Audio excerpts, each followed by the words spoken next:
2, ei, 1, 2. 1, 2.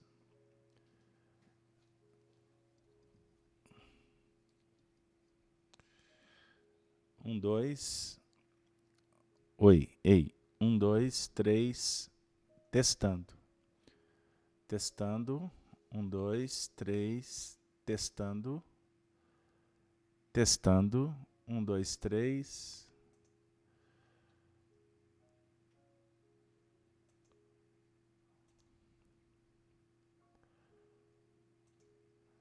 Como é que tá o som, Cleusa? Tá chegando legal? 19h58. Boa noite para todos. Queridas amigas, amigos, saudades de todos. Boa noite. Como é que passamos o mês de julho? Fomos bem de férias? Estamos de volta aí. Vamos aproveitar para abraçar a todas as nossas companheiras, os nossos amigos que estamos nos conectando nesse momento. A Helena, Cleusa, Marilac, Rutinha. Vou ler rápido alguns que estão aqui. Os demais me perdoem. Corina. Com saudade de todos, de todas. É muito bom. Tem exatamente um mês que nós estamos ausentes da tarefa. Mas, graças a Deus, vamos retomar hoje. São 19h59, o som está chegando bem, eu volto a perguntar. O som está legal.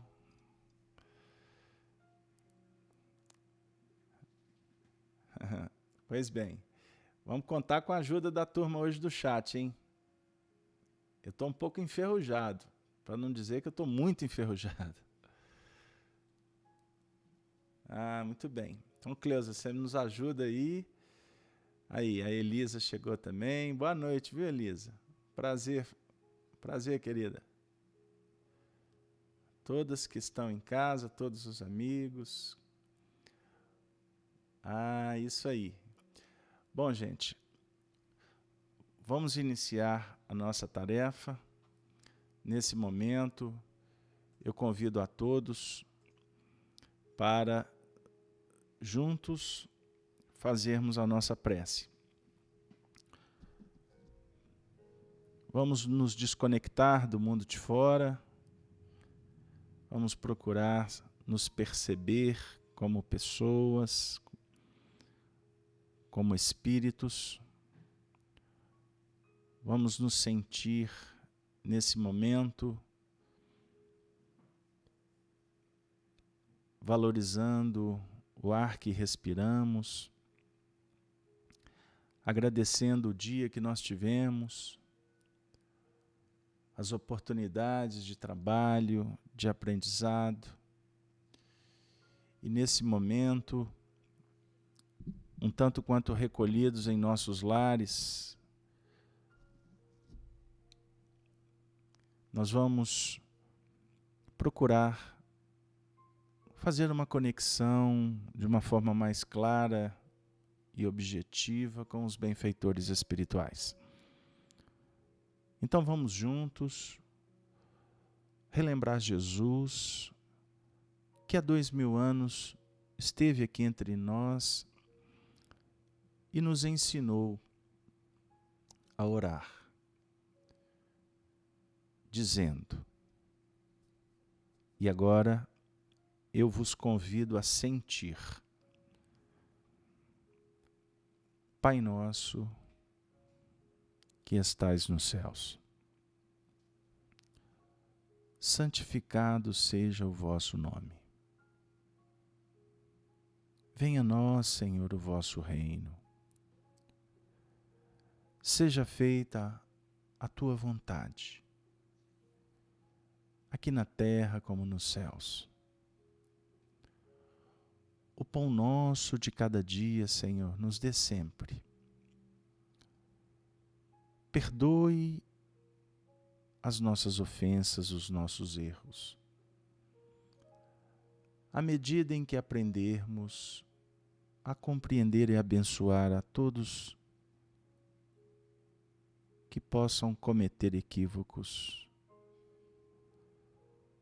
não nos deixe, Senhor, cairmos novamente em tentações, nos erros, deliberados, inconsequentes de nossa parte. Senhor, livra-nos do mal que ainda existe em nós, pois o vosso é o reino, o poder e a glória para sempre. Que assim seja. Espíritos amigos, coordenadores de nossas vidas, de nossos lares, das nossas comunidades, do nosso movimento cristão.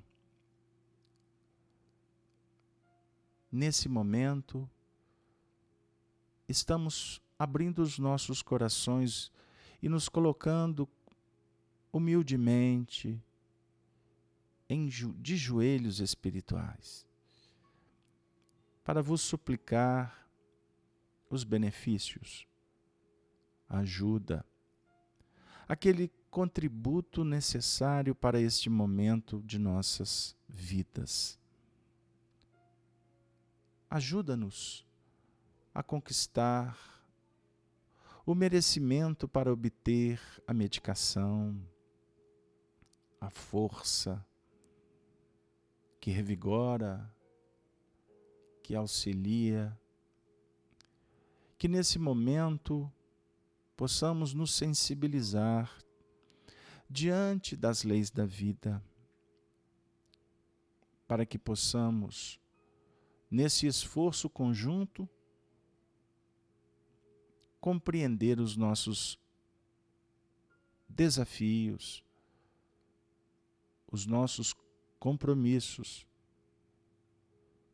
e assim, fortalecidos no amor divino, possamos sair da nossa indiferença, do nosso egoísmo e partir para o bom combate,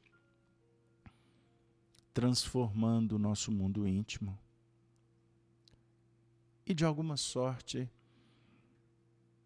irmanados com os corações que amamos, que estamos aprendendo a compreender e amar, possamos, fortalecendo o ideal de servir, contribuir de alguma sorte para um mundo melhor.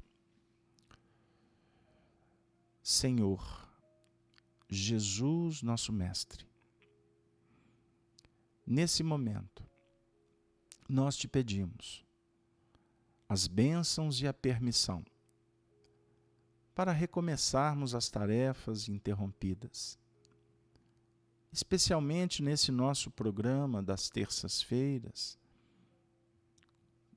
aonde nos reunimos para estudar as cartas do convertido de Damasco, Paulo de Tarso. Que sejamos todos felizes, que possamos todos juntos aprendermos mais um pouco e nos tornarmos homens de bens. Assim, que o nosso esforço abençoado por Ti, Senhor, possa atingir os objetivos traçados pelos arquitetos da vida maior. E ao chegarmos no final, estejamos todos em paz, inclusive por tantos benefícios que advirão desse trabalho, a envolver a todos que sofrem, a espargir luz nos nossos lares, junto com os nossos pares, os nossos amigos e familiares, e a todos que se encontram caminhando na evolução planetária. Que a paz se faça hoje, agora e sempre. Que assim seja. Graças a a Deus. Queridos irmãos, irmãs, amigas, é com muita alegria que nós estamos retornando. Hoje, para realizar o nosso 10º encontro em torno do estudo das cartas de Paulo, com o tema humildade, fidelidade ao dever. Inicialmente, eu gostaria de abraçar a todos os nossos companheiros que nesse momento estamos juntos retornando para essa atividade que efetivamente tem promovido tantas coisas boas para o nosso coração. Bom, gente, nós estamos então trabalhando com a primeira carta de Paulo aos Romanos.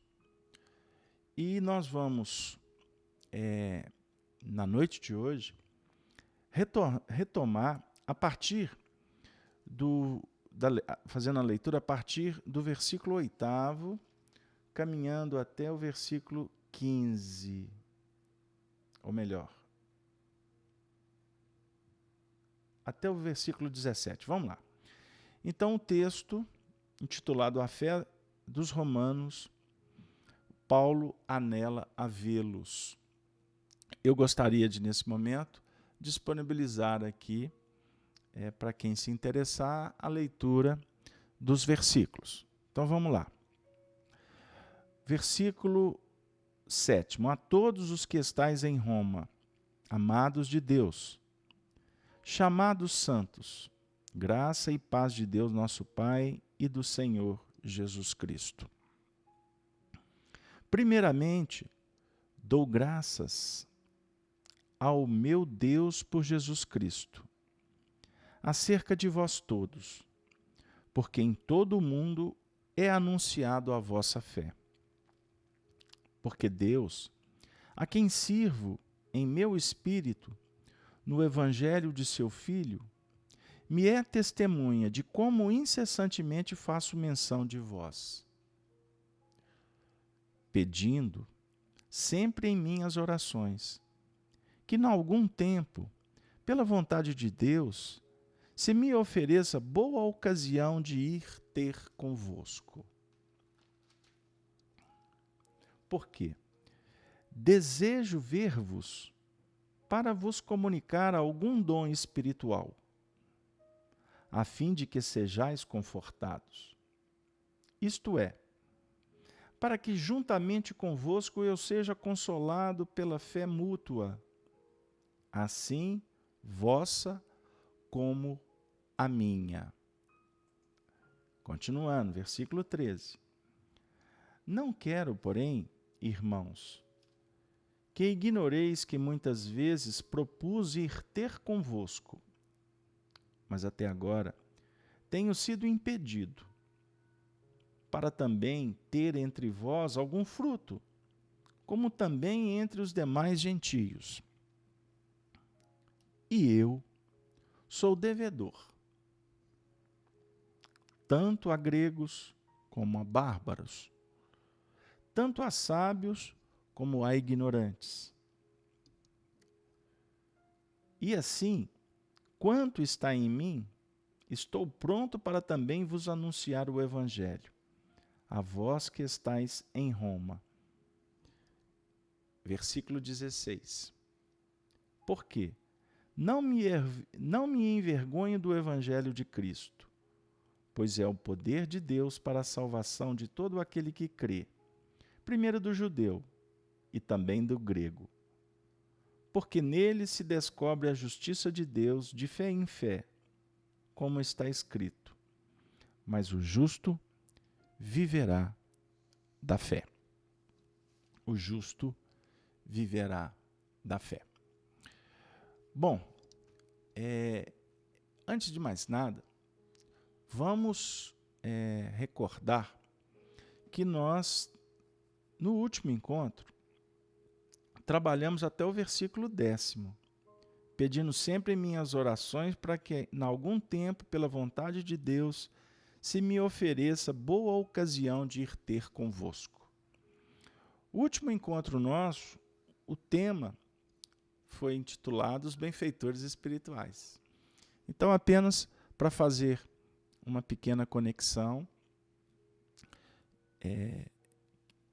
um movimento introdutório importante para nós nesta noite. Os benfeitores espirituais, que cumprem um papel extraordinário na evolução, envolvidos que se encontram dentro dos mecanismos do progresso individual, progresso coletivo. Quanto mais o espírito vai se despertando quanto à sua realidade espiritual, mas ele vai percebendo a importância de estar procurando a sintonia com as leis naturais, com as leis divinas. Porque nós podemos também refletir que o espírito sofre exatamente por desconectar-se das engrenagens reais da vida. Então, o sofrimento, ele é o resultado do atrito que nós promovemos. É como se o indivíduo tem o convite para marchar na direção que favorece o vento, mas ele prefere ir contra o mecanismo que impulsiona, o mecanismo que estabelece um ritmo, uma cadência para atingir determinados pontos que favorecem as engrenagens íntimas dentro de um próprio contexto externo. O assunto é muito interessante para a gente refletir. Ao se despertar, o espírito, portanto, passa a agir conforme a lei e, compreendendo a lei, ele busca promover para que ações, para que a lei atenda-o, atendendo também aqueles que estão à sua volta. É como se eu estivesse preocupado em me preservar no campo, em manter a vida num contexto natural, de um ambiente rústico, mas procurando também, embora atendendo essa minha necessidade, trabalhar de sorte que todos os recursos que estão dispostos na natureza sejam preservados para que ele me atenda hoje e possa me atender amanhã também. Seria, numa linguagem muito simples, um movimento que pudesse trazer para nós sempre a ideia do bem-estar. Os benfeitores espirituais. Os benfeitores espirituais, portanto, são os espíritos que estão efetivamente trabalhando no favorecimento destas engrenagens. Então, eles, percebendo que foram atendidos, que foram promovidos pela essa lei do progresso, eles, num movimento de gratidão, passam a trabalhar nesta mesma lei do progresso, favorecendo como foram favorecidos. Seria o movimento da gratidão. Então, Paulo de Tarso, nessa carta, ele, nesse movimento inicial, vem promover ações que pudessem estimular aqueles corações amigos, os cristãos de Roma, de sorte que eles pudessem ter em Paulo aquele amigo que, embora distante, estava promovendo vibrações, trazendo ensinamentos, projetando induções que pudessem facilitar o trabalho dos neófitos que estavam abraçando aquela causa da renovação com Jesus. Então, ele escreve de uma forma poética, carinhosa, fraterna e extremamente estimulante. Então, ele diz assim, no versículo 11: porque desejo ver-vos para vos comunicar algum dom espiritual, a fim de que sejais confortados. Aí, hoje cedo, eu estive pensando aqui, quando eu li esse texto, o Paulo querendo comunicar um dom espiritual. Como que nós poderemos refletir juntos sobre essa novidade? Comunicar algum dom espiritual.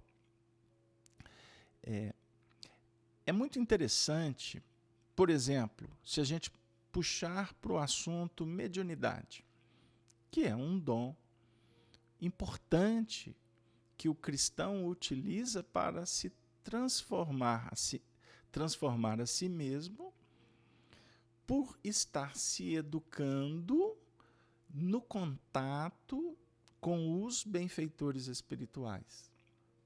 E com isso ele vai se transformar num intermediário.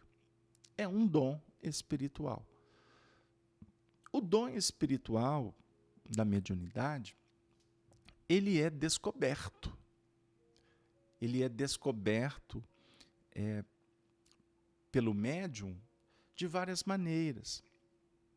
E uma delas pode ser uma descoberta que tenha um contributo de um benfeitor espiritual, de um amigo, que pode chegar e dizer, e orientar, e esclarecer quanto a esta faculdade que possibilita os seres fazerem um intercâmbio com outra dimensão. Então, o Paulo de Tarso, quando fala em comunicar um dom espiritual, ele, como um educador, como um espírito que tinha uma cultura muito vasta, um estudioso, foi preparado para ser um doutor da lei, o Paulo, já nesse movimento como cristão, percebeu uma dinâmica importante no que remonta à educação espiritual, porque ele, a duras penas, teve que aprender a controlar os seus impulsos. Então, quando nós, diante das injunções do caminho, vamos sendo constrangidos para trabalhar de uma forma diferenciada, automaticamente nós vamos, nesse circuito do aprendizado íntimo, verificar na descoberta o tanto que nós podemos usar da experiência para auxiliar outros que estão vivendo processos parecidos. Aí eu posso dizer aqui com muito carinho que é muito interessante quando nós encontramos alguém que venha favorecer o educandário que nós necessitamos e esse alguém chegue com autoridade. E esse coração se apresente com toda uma pujança adquirida pelas suas próprias experiências. Porque favorece, facilita bastante. É diferente quando nós estamos diante de educadores que são teóricos. Aqui eu estou querendo trabalhar a ideia da conjugação do esforço vivenciado pelo Paulo no aprendizado íntimo e, ao mesmo tempo, a sua desenvoltura em se candidatar para sair para semear e auxiliar aqueles que precisavam de compreender. Verificar que é possível realizar, que a fé, quando se desperta, no seu sentido daqueles movimentos que vão nos impulsionando para vibrar em outras frequências, ela se transforma numa alavanca importante, mas que precisa de ser ajustada para que nós não nos percamos diante das ilusões, do entusiasmo, das novidades e nos descuidemos do investimento que a descoberta por si só exige do aprendiz. O que nós queremos dizer com isso? Que nós precisamos de dividir as nossas experiências com humildade com aqueles que possam nos ajudar, com aqueles corações que se colocam na condição de servir sem interesses outros.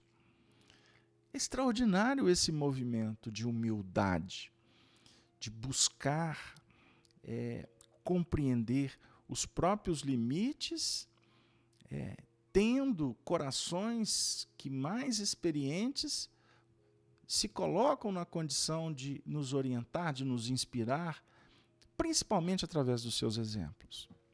Aí vem alguém e pode questionar. Ah, Carlos Alberto, mas nem sempre a gente encontra-os pelo caminho. E eu vou dizer que é verdade. Nem sempre nós os temos.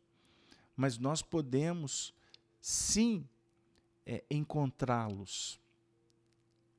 Podemos. E eu até gostaria de fazer uma alusão à prece que nós fizemos no início, que é uma das primeiras frases que eu pronunciei foi: vamos nos perceber, vamos nos sentir como individualidades. Você percebe o seu corpo, você percebe a sua sensibilidade, você fecha os olhos e os ouvidos para mergulhar dentro de você mesmo. Isso é um exercício importante. Mas nós precisamos também começar a desenvolver as nossas faculdades psíquicas para perceber. Há muitos que nos envolvem com o objetivo de nos ajudar. E aí eu vou me referir aos benfeitores espirituais que, como Paulo de Tarso, manda suas cartas. Nos visitam para anunciar dons. Eu falei da mediunidade, mas eu posso ter aqui pessoas no grupo que não acreditam na mediunidade. E não tem problema você não acreditar na mediunidade. A mediunidade não vai deixar de existir porque você não acredita. Mas nós não vamos debater isso. Vamos pensar que o Paulo, os senhores da vida maior, podem nos elucidar contra outros dons. O dom da palavra, o dom da escrita, o dom da poesia, o dom do serviço, o dom da paciência, o dom da amizade, o dom que possa favorecer para nós as expressões que venham a educar, a induzir coisas boas. Todos nós temos muitos dons e muitas vezes nós não os valorizamos. A gente tem uma tendência a ficar prestando atenção nos dons dos outros, que é efetivamente um mecanismo importante para nos incentivar, não é? Muitas vezes o que está lá fora, ele pode representar o que está aqui dentro. Então, uma mão lava a outra, ou uma mão puxa a outra, pode ser. Mas eu gostaria de chamar a atenção para que nós possamos começar a perceber e valorizar os nossos dons. O jeito que você fala, que você anda, que você senta, que você expressa, que você olha, que você ouve, ninguém tem esse jeito. Essas habilidades foram desenvolvidas por você.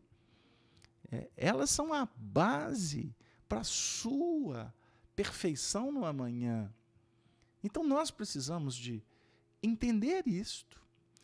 Então, eu poderia aqui, com uma necessidade muito grande de dividir com vocês a minha necessidade espiritual nesse momento, de refletir com humildade sobre os desafios da nossa vida e o porquê que nós estamos lendo um texto que, embora ele tenha sido escrito há 2000 anos atrás, uma carta de Paulo à comunidade dos cristãos em Roma, mas é imprescindível, é muito importante nesse momento que a gente possa vencer, possa transcender essa história e refletirmos sobre a nossa Roma, a Roma que nós estamos vivendo, a cidadela nossa, a cidadela lá de fora, a cidadela do lar,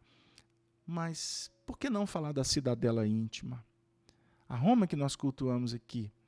Ou seja, eu como candidato a cristão estou trabalhando na cidade de Roma, que é essa minha realidade.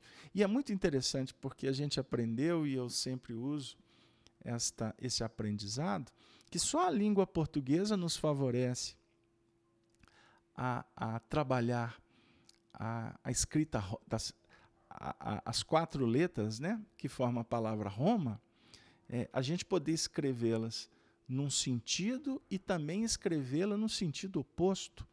Então você pode escrever Roma, mas você pode escrever amor. Né? Roma, amor. Eu poderia falar que Roma é a razão, o amor é o sentimento. Eu poderia falar que Roma é a horizontal.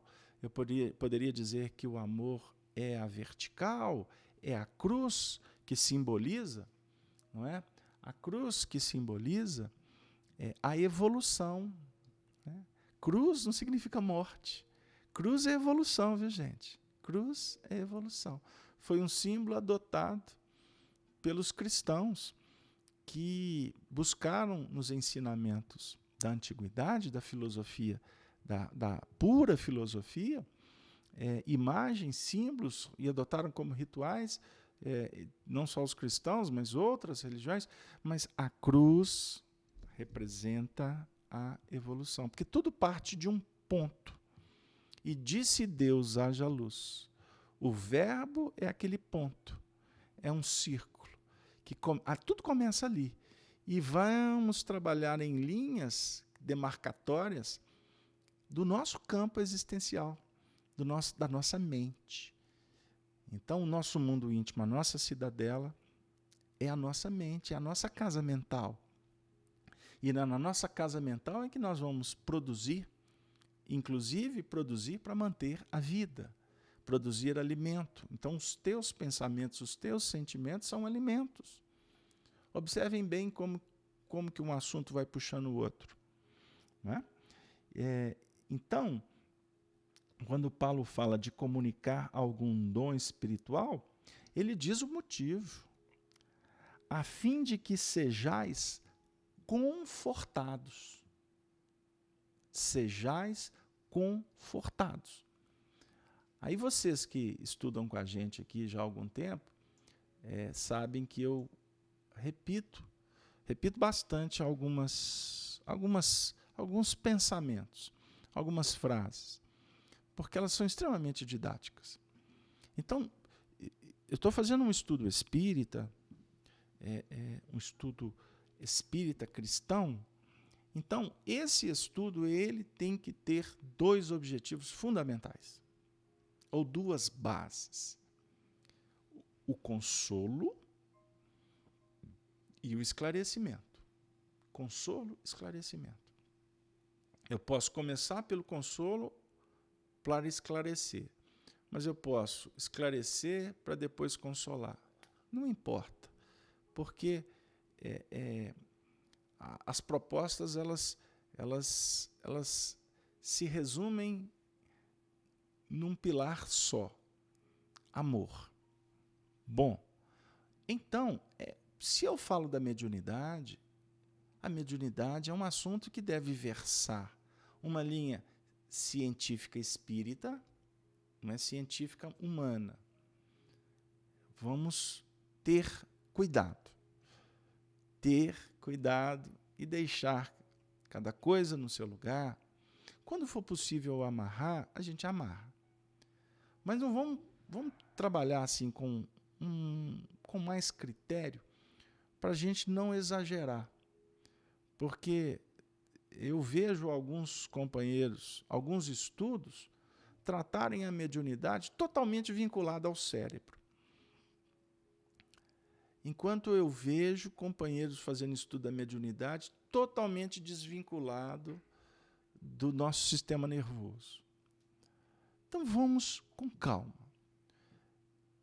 Nós precisamos de fazer as junções para entender que a mediunidade vai ter um efeito extraordinário na nossa vida orgânica.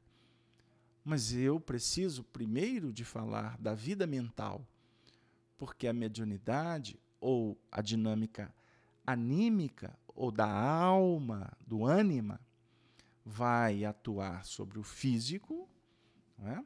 Sobre o físico, mas a desenvoltura principal está gerenciada pelo espírito. Deu lá? Então vamos falar da mediunidade como oportunidade. Nós estamos aqui intercambiando com os espíritos. Eu vou repetir, você acreditando ou não, mas existem espíritos no ambiente. Alguém pode dizer, como que você prova?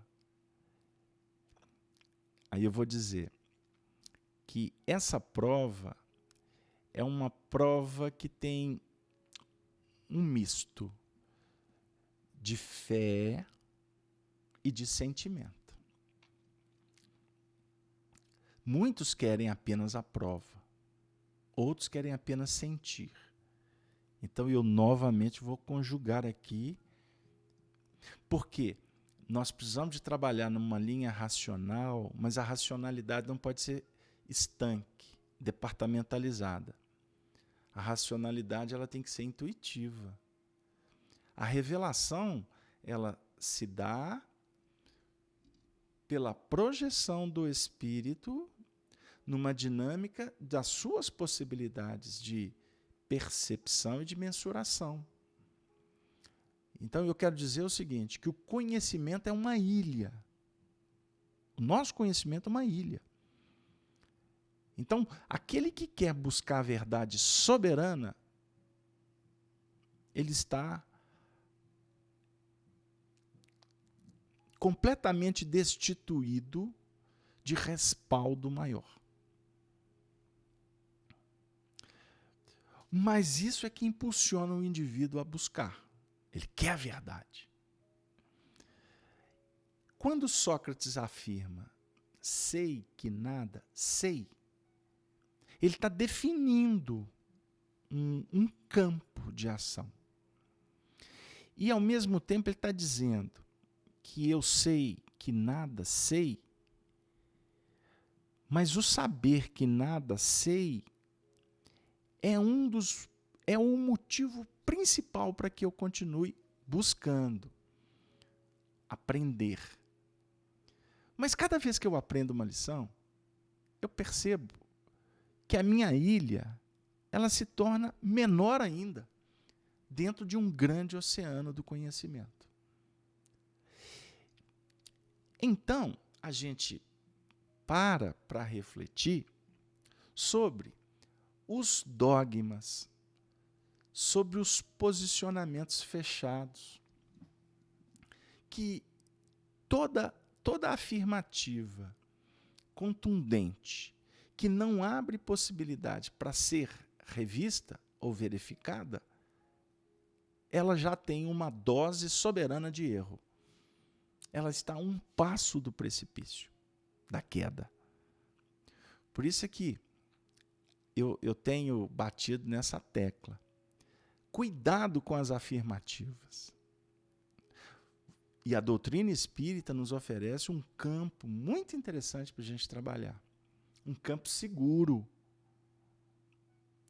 Eu fiz esse estudo sexta-feira lá na FEAC, o estudo do Livro dos Espíritos. As ideias estão recorrentes aqui. Então vamos trabalhar um pouco delas agora. Vamos trabalhar um pouco. Na doutrina espírita, na ciência espírita, que estuda o espírito, não estuda a matéria, que a matéria não é de competência nossa. Mas apareceu uma pessoa que tem autoridade na matéria, na ciência, e ele é espírita. Aí a gente costuma soltar foguete. E fala assim, extraordinário. E existem exposições que realmente são brilhantes.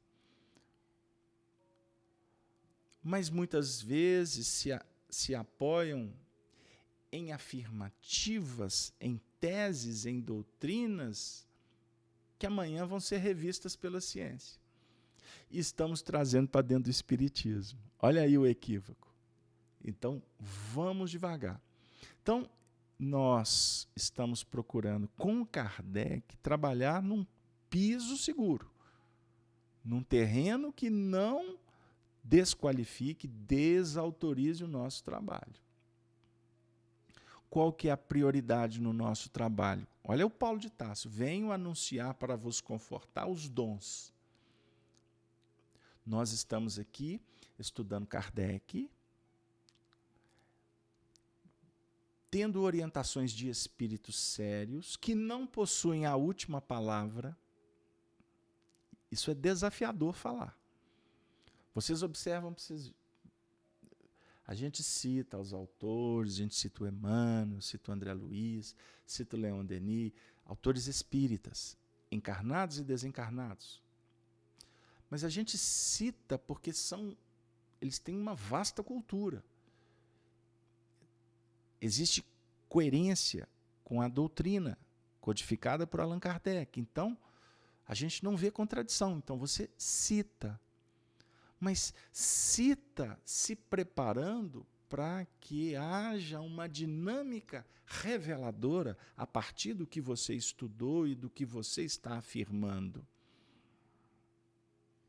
Eu estou vendo no chat. Verdade, lê. Não, desculpa. Alguém disse... a Helena. Obrigado, Helena, a participação da Helena. Ela está dizendo sobre a verdade, não é? Não se prova, se sente. Se sente. Então é isso.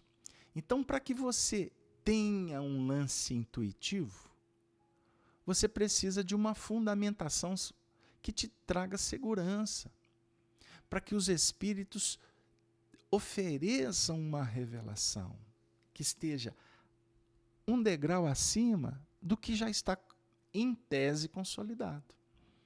Esse é o ponto que a gente queria dizer. Então, todas as vezes que o discípulo do Cristo procura investir no trabalho, e por isso ele estuda, ele se prepara, ele procura sanear a mente, ele procura limpar o coração das mazelas. Esse é o trabalho do cristão.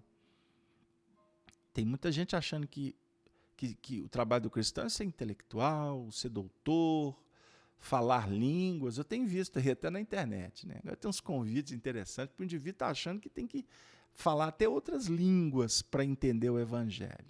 Você não tem que falar outras línguas. Você pode falar outras línguas com outros objetivos.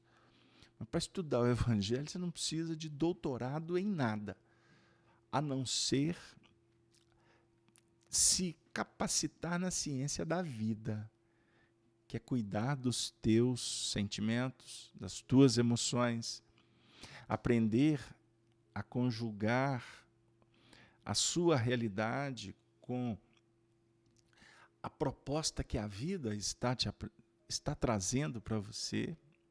Não é? Porque muitas vezes a gente até acha que está certo, que o caminho é esse do aprimoramento, mas a vida está batendo, está te chamando para o outro lado. E a gente fica querendo dar murro em ponta de faca. o que vai garantir sofrimento, o que vai trazer muito desconforto para todos nós. Foi dito aqui pela MS Monteiro, é isto? Ela colocou um texto ali sobre a armadilha do coração, ou eu estou lendo errado? Desculpem. Então, todos nós temos que tomar cuidado com essas armadilhas do caminho. Por quê? Pode ser um convite, como pode ter armadilhas, para que nós tenhamos dificuldade na grande romagem, na grande marcha evolucional. Então, o Paulo vem dizer, assim, com muito carinho, só para continuar a leitura aqui, não quero, porém, irmãos, que ignoreis que muitas vezes propus ir ter convosco.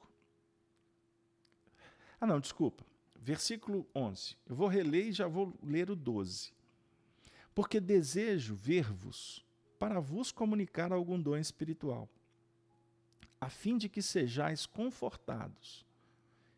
Isto é, para que juntamente convosco eu seja consolado pela fé mútua, assim vossa como a minha. Olha a humildade do Paulo. Ele está dizendo que o convívio com os cristãos vai auxiliá-lo. Ele quer consolar, mas essa conjugação vai trazer conforto para ele também. Então eu vou voltar naquela ideia que eu acabei desviando. O nosso estudo ele tem que ser consolador. Mas ele orienta. Como que ele orienta? É palavra final? Não. São sugestões, são ideias que vão brotando a partir da inspiração que nós vamos tendo dos nossos amigos espirituais, para que a gente possa, cada um, chegar naquele ponto desejável para que a gente possa reconsiderar a vida. Isto é, para que juntamente convosco eu seja consolado pela fé mútua, assim vossa como a minha. Aí no versículo 13 ele diz assim: não quero, porém, irmãos, que ignoreis que muitas vezes propus ir ter convosco, mas até agora tenho sido impedido, para também ter entre vós algum fruto, como também entre os demais gentios. O ministério de Paulo tem um foco: a gentilidade, os gentios. Os gentios, os puros de coração, os simples, aqueles que não conhecem a palavra. Contextualmente falando, os gentios, para os judeus, eram aqueles de má vida, pagãos.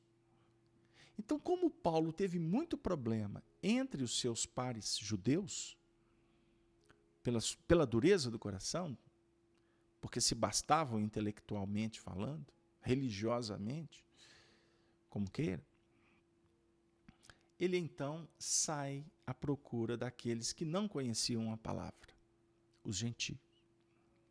Mas é óbvio que ele tinha, no meio dos cristãos, muitos cristãos que eram judeus. A grande maioria daqueles primeiros cristãos eram de descendência judaica, sem dúvida.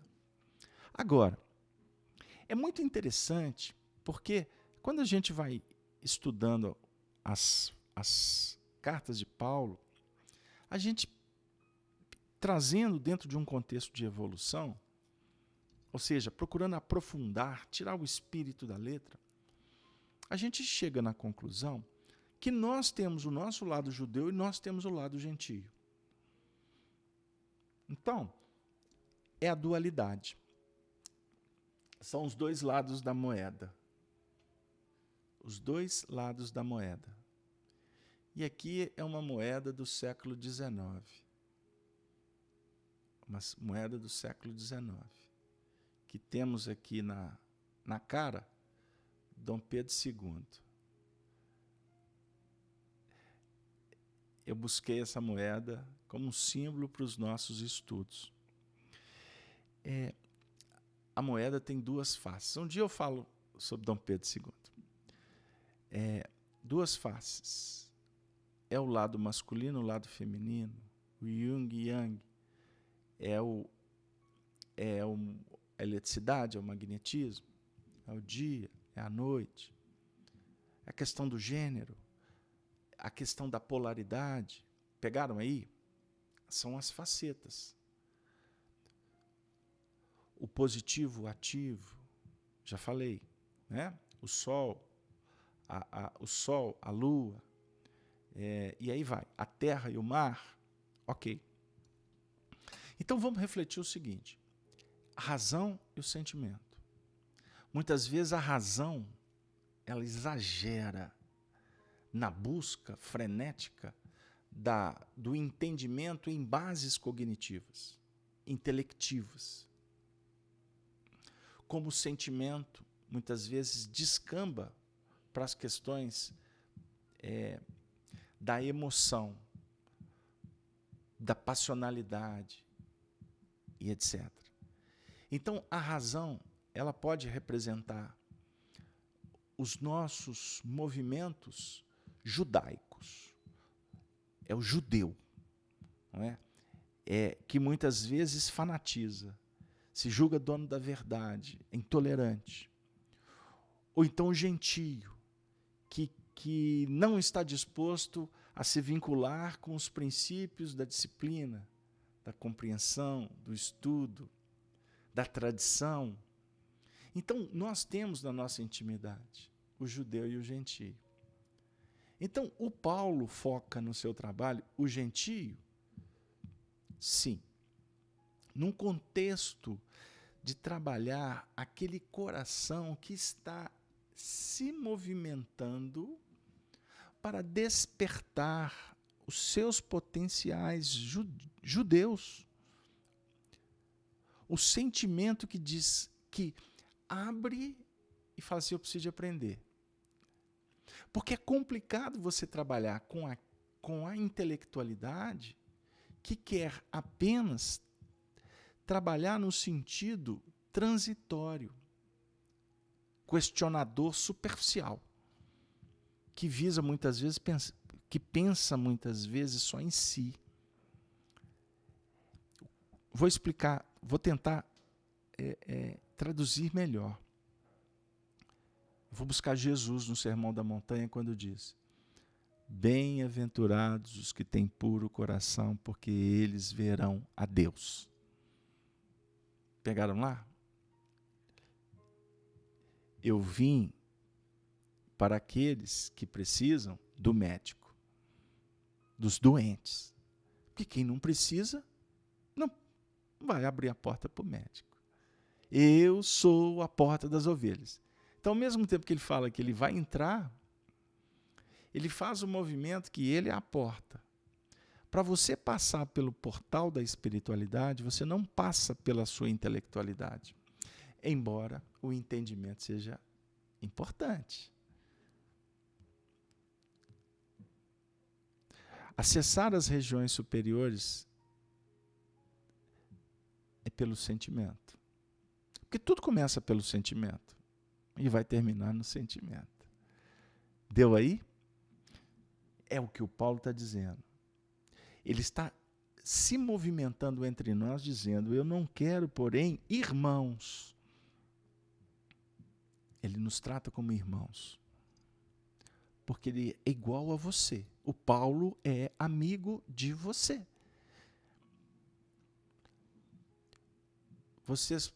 Será que eu posso ser processado? Porque atualmente o povo está cheio de mimimi, né? Agora a expressão da moda é o mimimi. Mimimi, né? afetação total. Não pode falar nada porque o indivíduo fica afetado. Mas eu quero dizer o seguinte. Olha o que eu vou afirmar. Nós estamos estudando as cartas de Paulo. Vocês têm dúvida de que o Paulo de Tarso está sabendo que nós estamos estudando as cartas dele? Alguém aqui tem dúvida? Nossa, Carlos Alberto, que isso? Você é muito pretensioso. O Paulo é um espírito de alta envergadura, ele vai estar preocupado com réis mortais que estão estudando terça-feira à noite, fazendo transmissão pela internet. Não, ele tem outros afazeres. Bom, é intelectualidade. Aí nós vamos buscar contradições, afirmações. Aí eu vou pegar um poeta X, um filósofo Y, um cientista Z, e vamos construir teses. Construir teses. Olha, gente, tem mentes brilhantes para construir teses.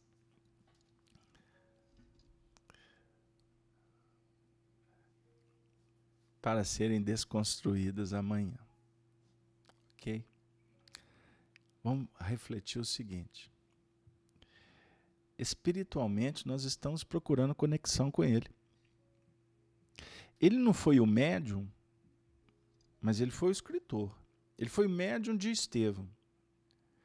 Estevão era o representante de Jesus junto dele. Lembram que nós estudamos aqui no início, nas cartas de Paulo? Falamos um pouquinho do livro Paulo e Estevão, psicografado pelo Chico, ditado por Emmanuel.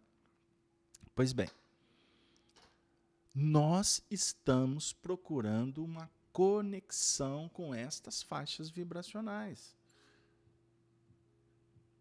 Nós estamos sob a tutela de Paulo de Tarso nesse momento. Mas como é que você pode garantir isso? O seu coração te responde, não serei eu. Porque eu não vou articular nenhum pensamento, não vou desenvolver nenhuma tese. Porque eu acabei de dizer que tem muita gente desenvolvendo tese, escrevendo livro e etc., que amanhã vai ter que desconsiderar, vai ter que desconcertar, vai ter que reconstruir, vai ter que... Porque não é por aí. Não é por aí.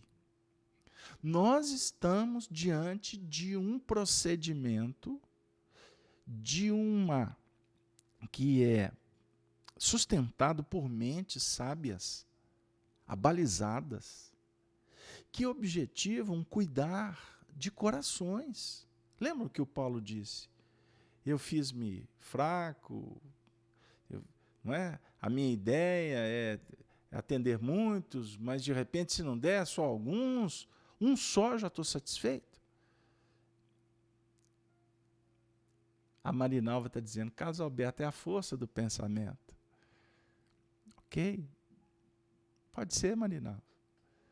A força do pensamento. A capacidade espiritual do Paulo está em muitos lugares. É o que eu disse, eu posso trazer muitas teses espíritas. Mas eu queria dizer para você que nossa mente é espelho. Nós estamos refletindo luz. Nós estamos entrando em conexão com luzes. Mas precisamos de ser humildes como Paulo de Tarso o é. E ele deixou isso registrado para nós. Isso não é para vangloriá-lo. Ele está dizendo o seguinte, que ele gostaria muito, deixa eu repetir o texto, não quero, porém, irmãos, que ignoreis. Ele não quer que ninguém ignore. Que muitas vezes propus ir ter convosco. Muitas vezes. Mas até agora tenho sido impedido. Para também ter entre vós algum fruto. Quer dizer, ele não podia ir sempre. Porque se ele tiver o tempo todo, como é que vai ter fruto? O mestre tem que ir. Depois ele volta. Mas ele não pode permanecer. Esse movimento educacional é de Jesus. é dos educadores do mundo maior.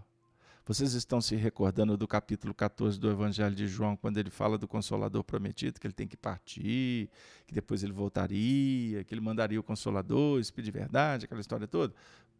Porque antes não podia suportar, mas agora podeis, porque ele falará de tudo que vos tenho dito e dirá muito mais. Ir e vir, ir e vir. Agora, é muito interessante, porque ele fala assim, eu tinha vontade, mas eu não, nem sempre eu posso. Por quê? Ele trabalha numa linha disciplinadora. Existe um contexto organizacional. Alguns filósofos falam das leis divinas como leis orgânicas. Leis que expressam a vida, promovem a vida em todos os níveis, em todos os departamentos, em todas as esferas espirituais, desde o micro ao macrocosmo. Essa dinâmica é uma dinâmica de humildade plena. Ama e respeita. Admira, mas aguarda.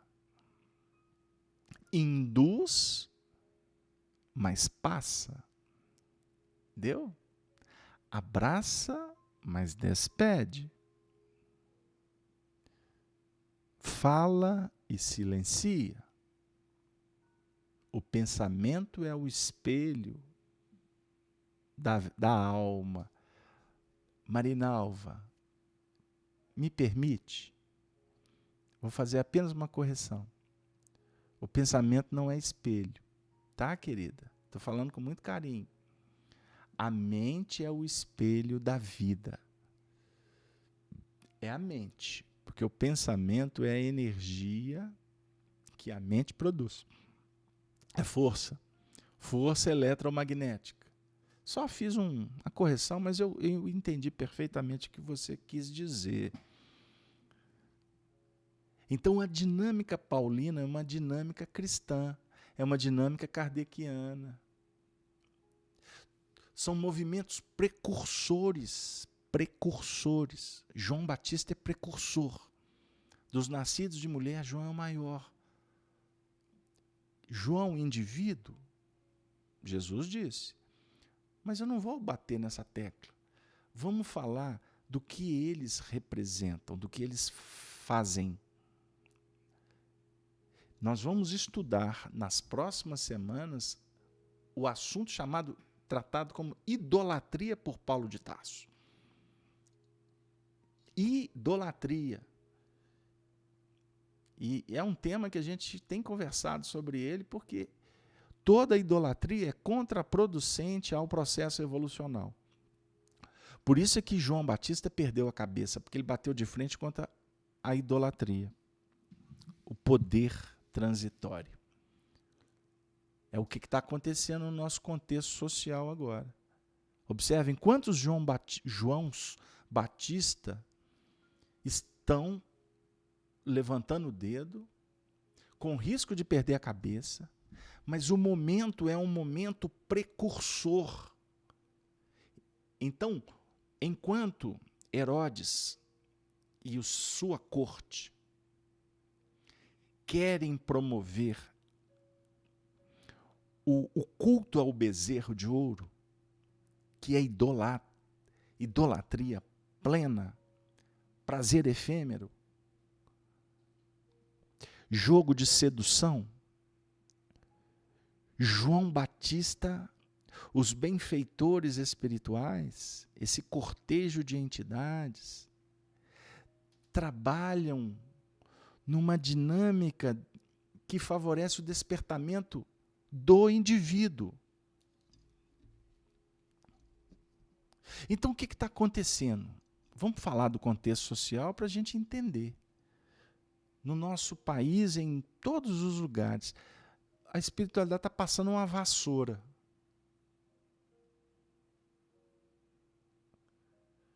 uma vassoura, é limpeza. Mas essa limpeza, ela vai acontecendo de uma forma gradativa. Gradativa.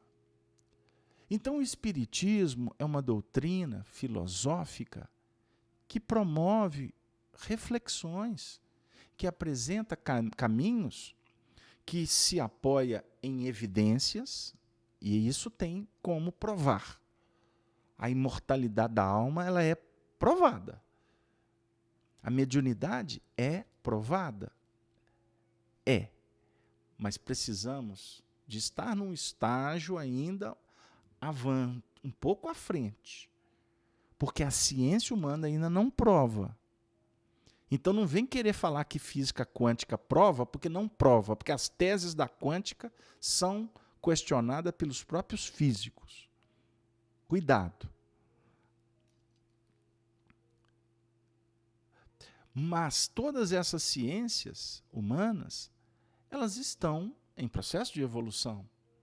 E elas estarão sempre na antevéspera de uma realidade espiritual que o grande lance dela não é ser provada, mensurada pelos 5 sentidos. Porque provar o espírito com os 5 sentidos, a gente adquirindo energia, porque para mensurar a matéria na sua essencialidade, você precisa de muita energia para você trabalhar nessa dinâmica de mensuração de partículas e etc. Você precisa de muita energia que nós não detemos ainda. Aí a ciência corre para ter essa energia. Vai chegar lá na frente que vai chegar num tempo em que vai ser muito mais simples provar o espírito por outros mecanismos. Então nós não estamos aqui para provar mediunidade, para provar realidade espiritual. Não estamos aqui porque esse mecanismo não é trabalhado assim pela espiritualidade. Porque não adianta você ver espírito para você acreditar em espírito. Não adianta você ter um contato com um desencarnado e esse contato vai garantir a sua transformação espiritual. Por isso é que você não está vendo espíritos aqui à sua volta. Porque se você começar a ver os espíritos, você vai ficar maluco. E o hospital psiquiátrico está cheio de médiuns que veem espíritos. Mas os centros espíritas também têm muitos médiuns que veem espíritos, mas não saem por aí divulgando que estão vendo espíritos. Mas eles trabalham com essa prova que é íntima, trabalham semeando o bem, porque sabem que o médium é espírito. Ele é muito mais espírito do que espírita, embora existam muitos que querem ser espírita sem ser espírito. Aí vem as incongruências e os sofrimentos que campeiam na nossa realidade. É o grande desafio nosso. A gente sabe, mas não dá conta de fazer na sua plenitude. A gente faz de uma forma ainda incipiente, grotesca, vacilante. Então, esses pontos são extraordinários para a gente pensar um pouco mais do que vem a ser humildade. Reconhecer limites e possibilidades. Limites e possibilidades. Mas sempre na dinâmica do amor. Porque o Paulo está dizendo, eu gostaria, mas eu não posso. Mas ele não está entristecido por isso.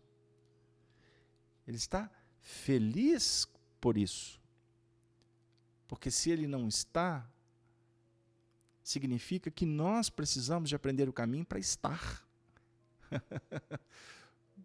Mas para estar, nós vamos nos graduando para chegar numa plenitude de ser. Por isso que nós estamos aqui, estamos acolá. Mas amanhã o estar não vai ser importante, porque seremos em qualquer condição. Em qualquer condição. Então, queridos amigos, o nosso trabalho nas terças-feiras, vocês que estão conosco há mais tempo sabem que o nosso programa das terças-feiras iniciou e ele não mudou. O projeto é Amor e Sabedoria de Emmanuel.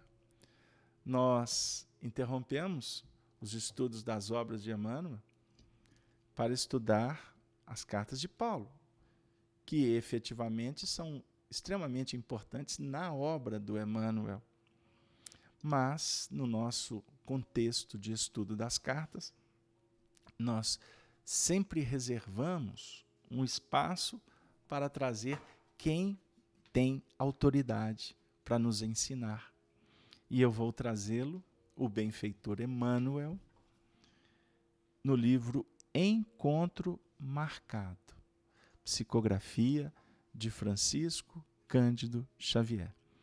Encontro Marcado, repetindo, lição 49. Lição 49 do Encontro Marcado. O tema é em torno da humildade, fidelidade ao dever. Vamos associar ao versículo que nós estamos estudando. Afirma Emmanuel: de quando em quando, reflitamos em nossa posição de instrumentos, para que a vaidade não nos assalte. Obviamente, não queremos depreciar a nossa condição de instrumentalidade.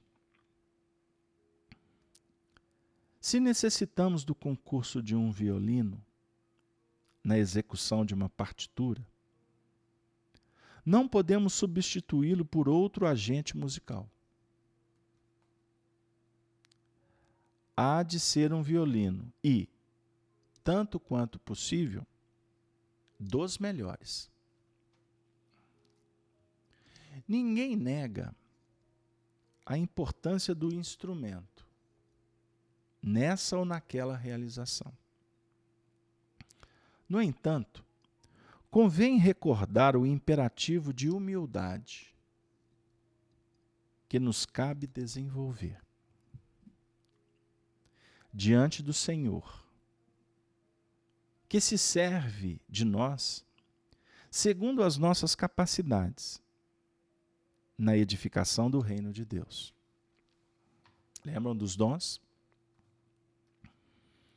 Máquinas poderosas efetuam hoje o serviço de muitos homens. Todavia, na direção delas estão operários especializados que, a seu turno, se encontram orientados por técnicos competentes. Pessoa alguma consegue, a rigor, realizar por si só obra estável e prestante. O progresso comum é comparável a edifício em cujo levantamento cada um de nós tem a parte de trabalho que lhe corresponde. E não se diga que, pelo fato de ser a nossa atividade muitas vezes suposta pequenina, venha por isso a ser menos importante. O picareteiro, suando na formação dos alicerces, assegura bases ao serviço do pedreiro, no desdobramento da construção. Cada tarefeiro está investido de autoridade respeitável e diferente, na função que lhe é atribuída, desde que lhe seja leal. Mas não pode esquecer que constitui em si e por si tão somente uma peça na obra. Toda vez que a obra seja examinada em sua feição total, imaginemos uma flor que, superestimando a própria beleza, resolvesse desligar-se da fronde para produzir o fruto sozinha. Certamente seria o agrado para os olhos de alguém durante algumas horas, mas acabaria murchando decepcionada, porquanto, para alcançar as finalidades do seu destino, deve ser fiel ao tronco que a sustenta. Cultivemos a humildade, aprendendo a valorizar o esforço de nossos irmãos. Saibamos reconhecer, conscientemente, que todos somos necessitados uns dos outros para atingir o alvo a que nos propomos, nas trilhas da evolução, mantendo-nos eficientes e tranquilos nas obrigações a que fomos chamados, sem fugir às responsabilidades que nos competem, sobre a falsa ideia de que somos mais virtuosos que os outros, e sem invadir a seara de nossos companheiros com o vão pretexto de sermos enciclopédicos.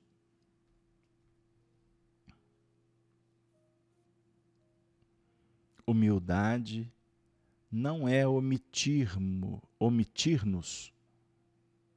e sim conservar-nos no lugar de trabalho em que fomos situados pela sabedoria divina, cumprindo os nossos deveres, sem criar problemas, e oferecendo à construção do bem de todos o melhor concurso de que sejamos capazes. Emmanuel.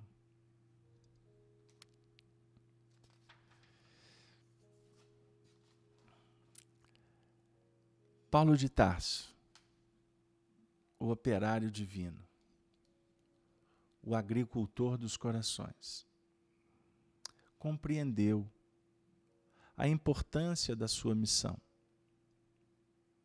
mas valorizou profundamente a missão de cada um dos outros apóstolos.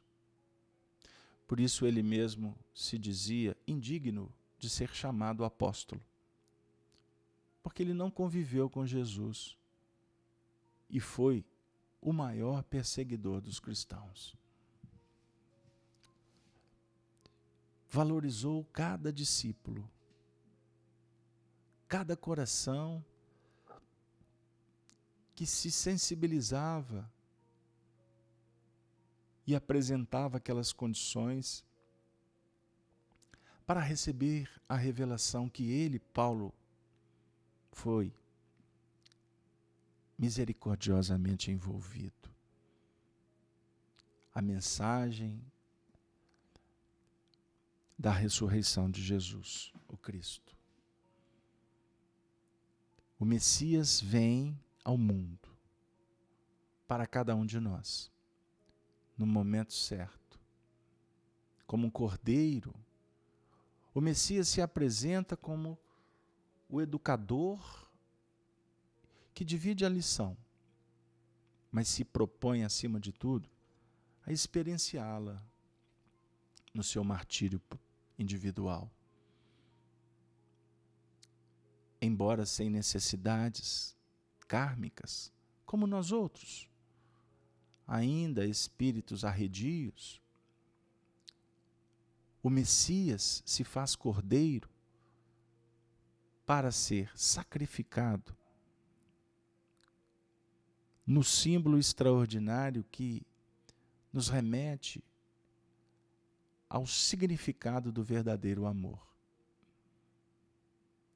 que se entrega, que se dá, sem cobranças, sem exigências, no silêncio que só a poesia referenda.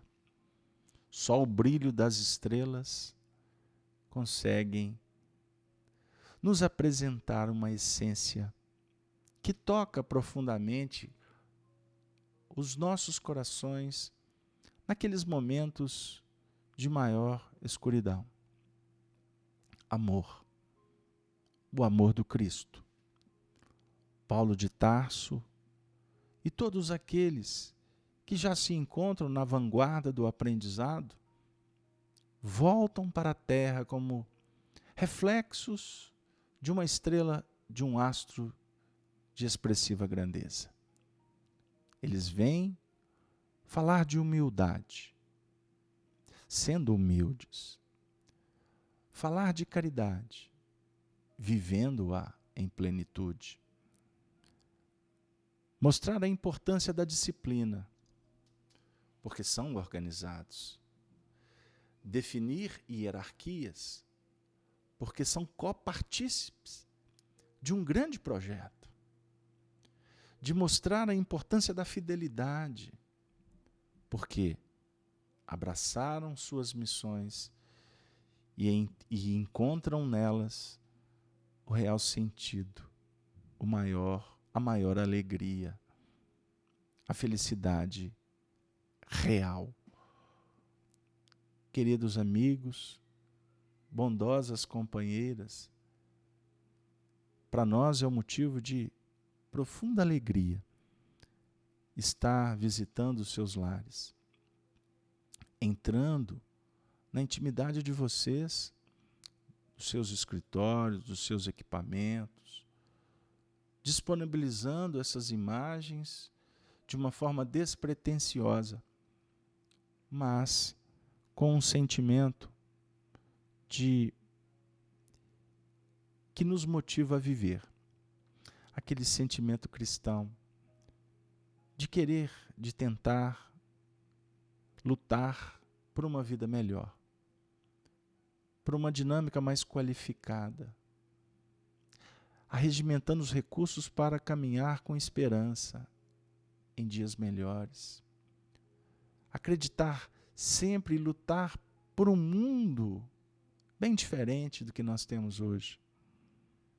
Um mundo onde a mensagem do Cristo se expresse na tolerância, na benevolência, na indulgência, no perdão,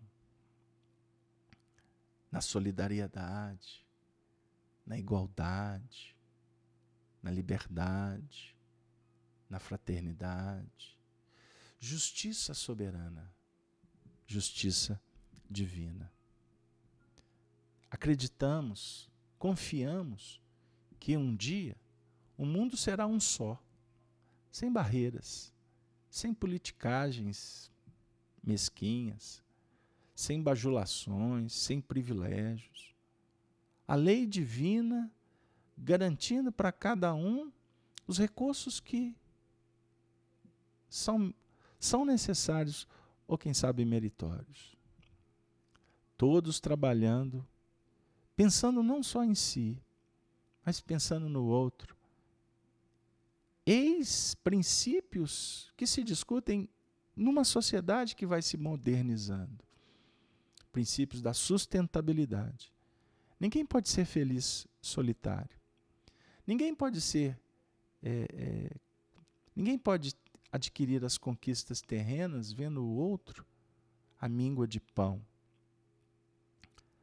Se antes levantamos bandeiras partidárias, se lutamos por determinadas causas, e muitas delas tinham princípios interessantes, mas até então, estas causas, quando nas batalhas procurávamos impor medo ou, através da violência, fazer com que elas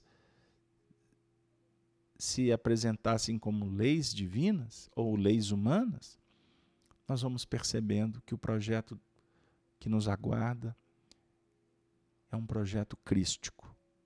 Por isso, a espiritualidade bendita, os educadores que estão sintonizados com o Senhor, estão nos convidando para uma vida simples, para compreender a missão que cada um é investido para que a gente possa trabalhar de uma forma bem sutil, bem fraterna, no contexto da família, da sociedade, aonde nós estamos inseridos por circunstância ou mesmo por necessidade.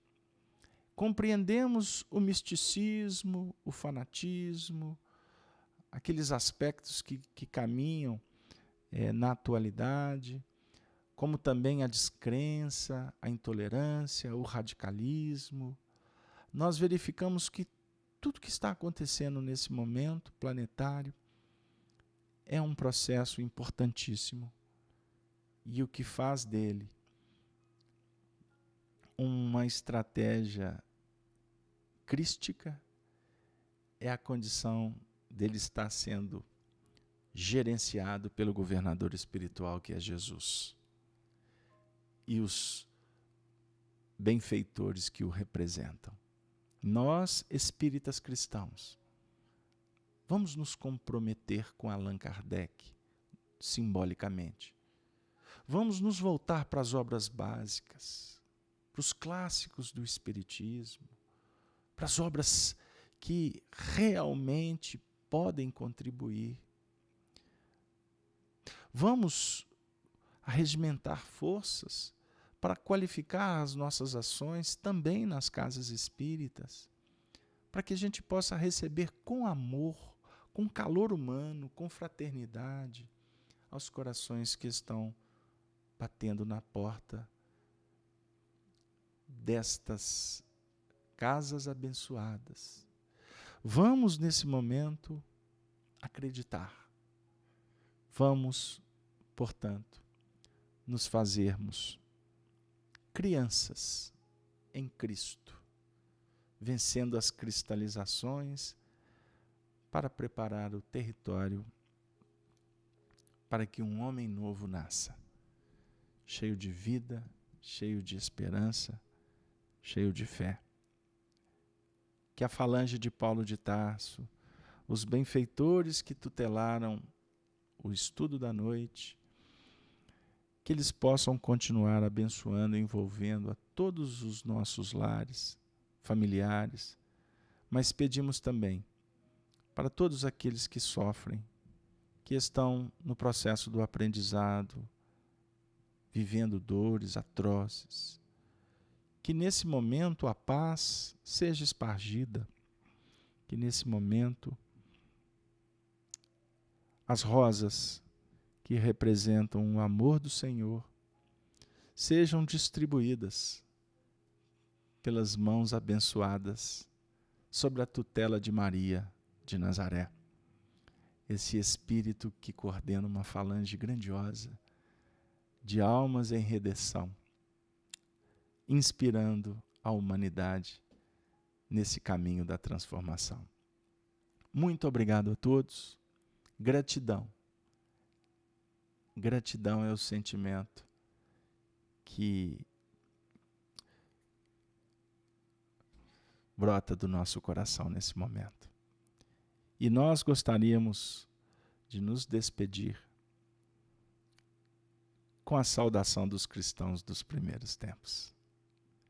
Estávamos saudosos, e saudosos já vamos nos despedir com o Ave, Ave, Ave Cristo.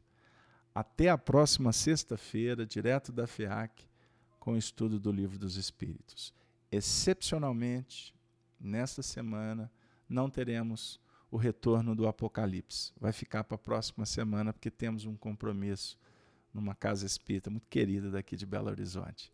Eu conto com a compreensão de vocês, mas a partir da semana que vem a gente volta para o ritmo que caracteriza a nossa desenvoltura, os nossos desafios no que remonta à divulgação da doutrina espírita e do Evangelho do nosso Senhor Jesus Cristo. Tenham todos uma noite de muita paz. Valeu, um beijo no coração dos amigos das Minas Gerais. Até breve.